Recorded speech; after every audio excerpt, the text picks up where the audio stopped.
সালেহ আলাইহিস সালাম কুরআন আল কারীমে বর্ণিত 25 জন নবীদের মধ্য থেকে অন্যতম একজন নবী, যাকে আল্লাহ তাআলা সামুদ গোত্রের নিকট প্রেরণ করেছিলেন।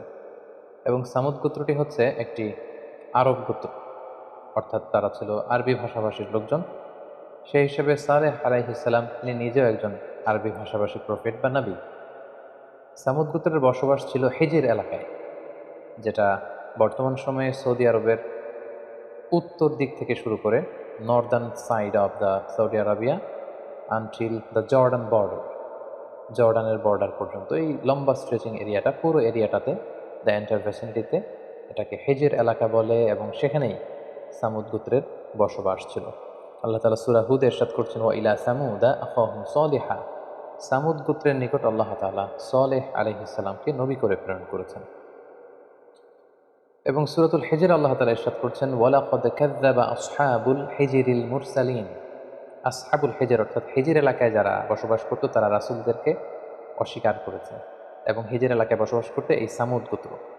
বর্তমানে সৌদি আরবের ওই এলাকাটাকে মাদাইন সালেহ বলা হয়, যেখানে সালেহ আলাইহিস সালামের সামুদ গোত্রের ধ্বংসাবশেষ পাওয়া যায় এবং সেখানে আর্কিওলজিক্যাল সাইট রয়েছে।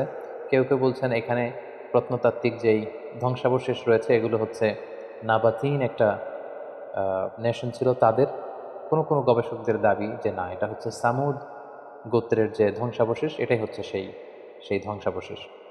আমরা যদি কালামুল্লাহ মাজিদ থেকে সামুদ নেশন বা সামুদ জাতির, যেই জাতির কাছে সালেহ আলাইহিস সালামকে প্রেরণ করা হয়েছে, তাদের ফিচারটা যদি আমরা দেখি তাহলে দেখব যে তাদের একটা বিশেষ বৈশিষ্ট্য ছিল, তারা পাহাড় খোদাই শিল্পে খুবই বিখ্যাত ছিল। পাহাড়কে খোদাই করে, ড্রিল করে সেখানে প্রকোষ্ঠ তৈরি করা এবং পাহাড়ের গাত্রে নানা ধরনের কারুকার্য তৈরি করে, অভিনব কৌশল অবলম্বন করে সেখানে আবাসন তৈরি করাতে তারা বিখ্যাত ছিল।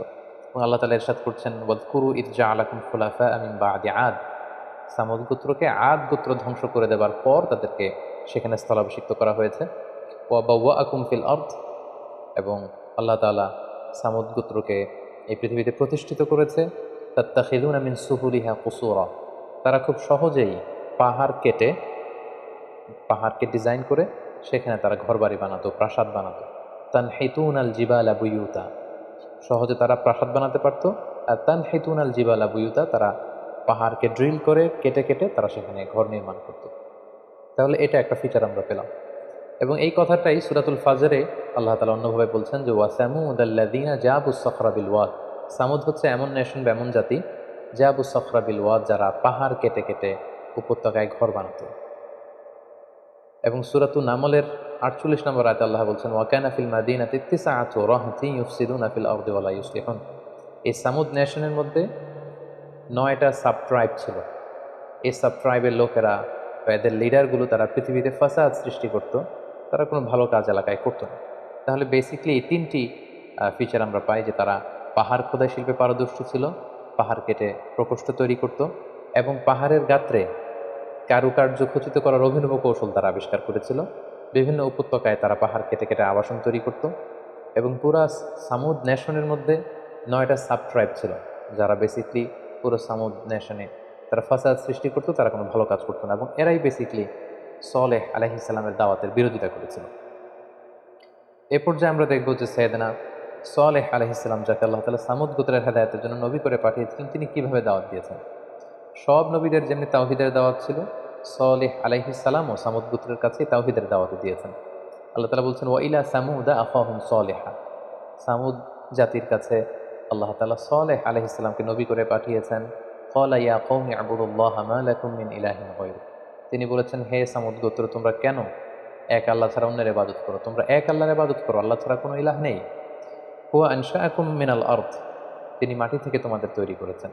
ওয়াস্তা'মারাকুম ফিহা, এবং এই জমিনে তোমাদেরকে আল্লাহ জমিনকে আবাদ করার সুযোগ করে দিয়েছেন। ফাস্তাগফিরুহ, তোমাদের কৃতকর্মের জন্য, তোমাদের শিরকি কার্যকলাপের জন্য আল্লাহর কাছে ক্ষমা চাও।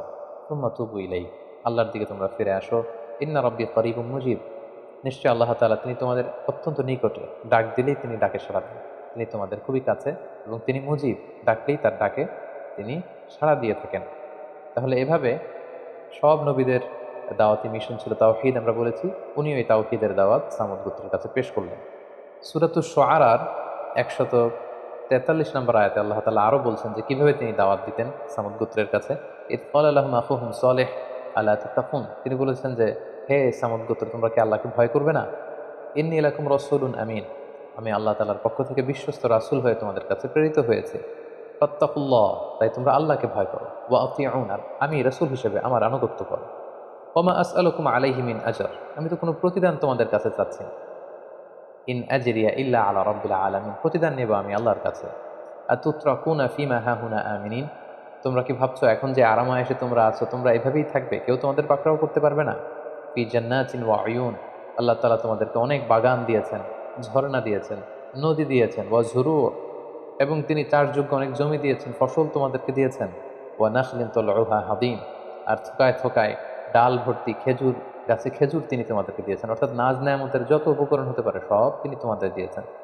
ওয়া তানহিতুনা মিনাল জিবালি বুয়ুতান ফারিহিন, আর তোমরা অত্যন্ত সুকৌশলে তোমরা পাহাড় কেটে কেটে ঘর বানাতে পারো, প্রাসাদ নির্মাণ করতে পারো, আবাসনের কাজ তোমরা করতে পারো।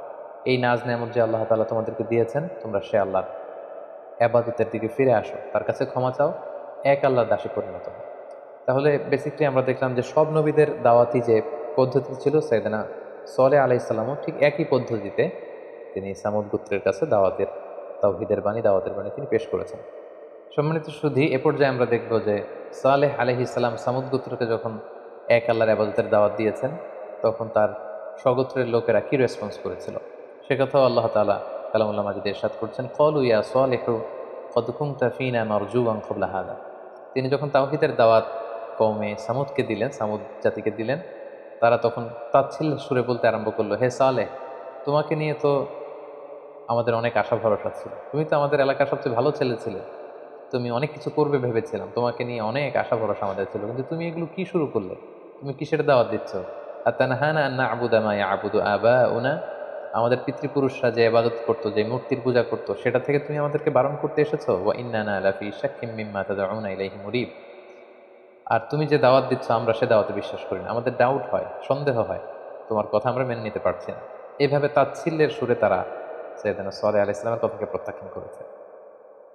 শুধু তাই নয়, তারা সালেহ আলাইহিস সালামকে পাগল বলে অভিহিত করেছে, জাদুগ্রস্ত বলে অভিহিত করেছে। ক্বালু ইন্নামা আনতা মিনাল মুসাহহারিন, হে সালেহ, আমার মনে হয় যে তুমি জাদুগ্রস্ত, কেউ তোমাকে ব্ল্যাক ম্যাজিক করেছে, জাদু করেছে, আর জাদুর প্রভাবে তুমি আবুল তাবুল বকছো। এভাবে সালেহ আলাইহিস সালামকে তুচ্ছ তাচ্ছিল্যের সুরে তারা ওনার আনিত দাওয়াতকে অস্বীকার করে এবং প্রত্যাখ্যান করে। সামুদ জাতি শুধু সাইয়েদনা সালেহ আলাইহিস সালামের দাওয়াতকে প্রত্যাখ্যান করে ক্ষান্ত হয়নি, তারা ডিমান্ড করলো যে আমাদের মিরাকুলাস কিছু দেখাতে হবে, এমন অলৌকিক কিছু আমাদেরকে দেখাও যেটা দেখলে আমরা বুঝতে পারবো যে তুমি সত্যিই রাসূল। সাল্লাল্লাহু আলাইহি সাল্লাম বললো, তাহলে তোমরা কি দেখতে চাও, অলৌকিক কি দেখতে চাও যেটা দেখে তোমরা বিশ্বাস করবে যে আমি রাসূল? তারা বললো, আমাদের যে পাহাড় বেষ্টিত এলাকা, এই পাহাড়ের ভেতর থেকে একটা 10 মাসের গর্ভবতী উটনি, মানে উট বের করে আনতে হবে, এবং এই উট বের হওয়ার পরপরই উট বাচ্চা প্রসব করবে, সাথে সাথে উট দুধ দিতে আরম্ভ করবে। আমরা সে দুধ খাওয়ার পরে বুঝতে পারবো যে আসলে এটা আল্লাহর পাঠানো মুআজিজা, সত্যিকারের উট, এবং তুমি সত্যিকারের রাসূল। সালেহ আলাইহিস সালাম বললেন, এরকম মুআজিজা যদি আল্লাহ তাআলার পক্ষ থেকে আমি এনে দেখাতে পারি, তাহলে কি তোমরা ঈমান আনবে? তারা সবাই বলল, হ্যাঁ, আমরা তাহলে ঈমান আনব। সাইয়েদনা সালেহ আলাইহিস সালাম আল্লাহ তাআলার কাছে কায়মনো বাক্যে দোয়া করতে শুরু করলেন। তিনি বললেন, হে আল্লাহ, আপনি যদি এই মুআজিজা আমাকে দান করেন, এটা দেখে আমার জাতিগোষ্ঠী ঈমান আনবে, তারা বিশ্বাসী হয়ে যাবে। আপনি মেহেরবানি করে আমাকে এই মিরাকেল, এই অলৌকিক বিষয়টা দেখানোর ক্ষমতা দিন।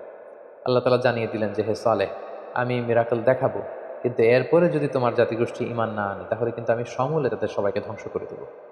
আল্লাহ তাআলা তাদের ডিমান্ড অনুযায়ী তিনি তাদেরকে মিরাকেল দেখালেন, পাহাড়ের ভেতর থেকে তিনি উট বের করে নিয়ে আসলেন। এবং এই কথাটি আল্লাহ তাআলা কালামুল্লাহ মাজিদে এভাবে উল্লেখ করেছেন সূরা শুআরাতে, মা আনতা ইল্লা বাশারুম মিসলুনা, তাদের জাতিগোষ্ঠীর লোকেরা তাচ্ছিল্যের সুরে বলতে শুরু করলো যে, সালেহ, তুমি কি করে আবার নবী হও? তুমি তো আমাদের মতোই রক্তে মাংসে দেখতে একই রকম মানুষ, কিভাবে তোমার শ্রেষ্ঠত্ব আমাদের উপর প্রতিষ্ঠিত হবে? কি করে তুমি নবী হবে? তুমি তো আমাদের মতোই মানুষ। ফাআতি বিআয়াতিন ইন কুনতা মিনাস সাদিকিন, তুমি যদি পারো যে নিদর্শনের কথা আমরা বলেছি এরকম উট এনে দেখাও।